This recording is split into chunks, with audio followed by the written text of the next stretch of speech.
Welcome to our Barbados Today afternoon update for Thursday, June the 8th, 2017. So glad you could join us. I'm Emmanuel Joseph. Our top story at this hour. 5 schoolgirls have been charged in connection with the May 17th beating of a Lester Vaughan secondary school girl. They are set to appear before Magistrate Ian Weeks at the District D Magistrates Court today. 4 students have already been charged with assault, occasioning actual bodily harm, and have appeared before the law courts earlier this month. 16-year-old Kavia Smith, a 13-year-old girl, and a 14-year-old boy were granted bail, while a 15-year-old girl was remanded to the government industrial school. Meanwhile, a St. James man is now on $10,000 bail after being charged with manslaughter in connection with the death of 59-year-old Anderson Watson of Zion Hill, Tenantry Road, St. James. He is 49-year-old Colin Marlon Franklin, also of Zion Hill, Tenantry Road. According to police, Franklin and Watson were drinking together on May the 25th at Zion Hill when they got involved in a verbal dispute. During that dispute, Watson fell and struck his head. A day later, Watson was taken to the QEH for treatment, but he later died. Franklin is set to appear in the Whole Town Magistrates Court on September the 29th. It was business as usual for LIAT passengers at the Grantley Adams International Airport this morning. Yesterday, the airline's flights across the region were grounded as pilots refused to fly the company's ATR 72 aircraft as an impasse over pay continued. The two sides are yet to settle their differences, but our Colville Moonsey tells us LIAT operations here were back on track this morning. Normalcy has returned to Grantley Adams International Airport this morning for the time being, as all reports have indicated that all flights for cash shop Caribbean carrier LIAT have arrived on schedule thus far. Yesterday, pilots staged industrial action, grounding flights for most of the day, leaving scores of passengers unable to get to their various destinations. However, passengers this morning are keeping their fingers crossed as LIAT representatives have not been able to confirm if passengers leaving Barbados would be affected later today.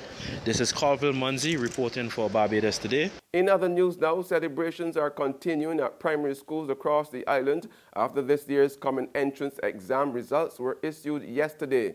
Education Minister Ronald Jones, who reported an overall improvement, says the ministry is shifting its focus on students who were unsuccessful. He says it's a matter of concern and his ministry will be seeking to tackle the problem before they reach class 4. Not a lot of zeros, but there are specific reasons why that's something we have to critically look at. And that has to do with what some people determine that this really is not set up for every single person to do. And rather than place some of our children through the trauma, knowing that they would hardly make much of a mark on the paper, it is best to move them at the right age into the schools that are best suited to their particular peculiarities. Special needs children in many of the special needs schools, both in public and private, we know that essentially they will move on anyhow to schools at the 11+. Don't send them through the trauma of doing the test, knowing that they're not going to perform. There's regional and international news after this short break. Who calling? Get your yams and potatoes. Wait, my girl, how you want to see you for long? I got how you keeping, but you don't sell the nation paper no more. But that paper is selling. This must know it stop selling that. Look, one time I would have made a little dollar on the Sunday sun, but when Sunday night, I still trying to get the weather there. Well, you know you can't call that the Sunday sun no more. You're going to call that Sunset News.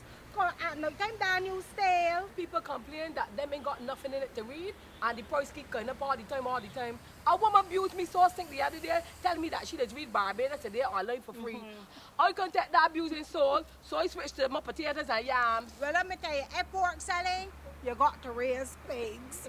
How much for the yams? Oh, 75 cents a pound. But that's cheaper than that stale news. Give me... How much you want? £1. Only a pound? Anyhow, these eating real good. Let me wrap them up for you. Come. The Barbados Today, news you can trust.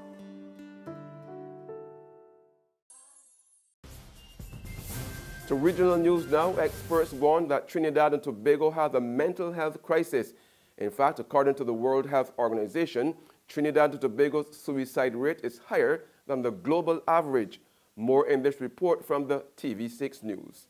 There are currently over 400 students on suicide watch across our primary and secondary schools. So we already have an idea of how critical the problem is.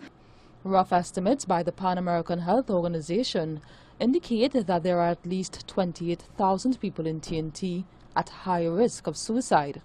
PAHO's last published report listed TNT as the third most suicidal in the region.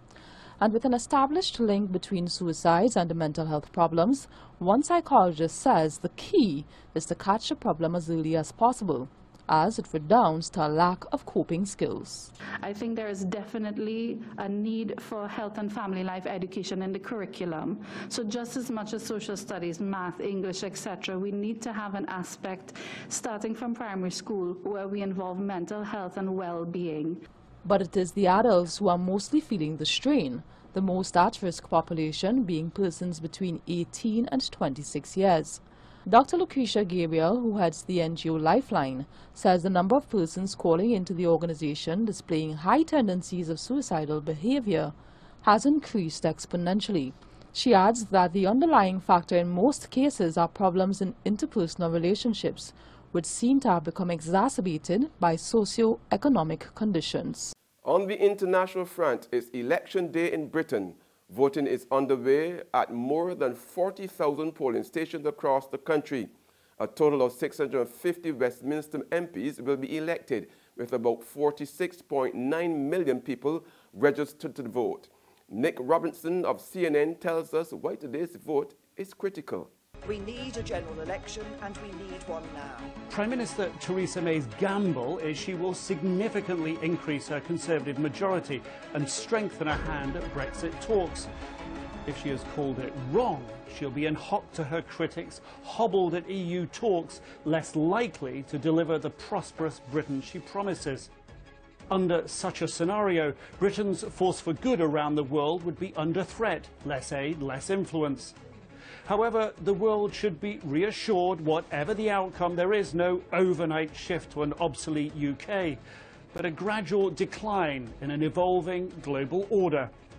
If May's calculus is correct, she will only have to battle in Brussels and not Westminster. One fight, not two.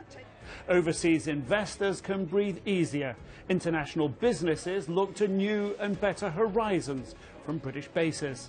And that's a wrap. But for the very latest, visit our website at www.barbadostoday.bb. Also subscribe to our e-paper, email updates, and like us on Facebook. We are also on Izumi Media in bus terminals, or screenplay at supermarkets and gas stations near you, as well as Mix 96.9 FM. I'm Emmanuel Joseph. Have a fantastic day.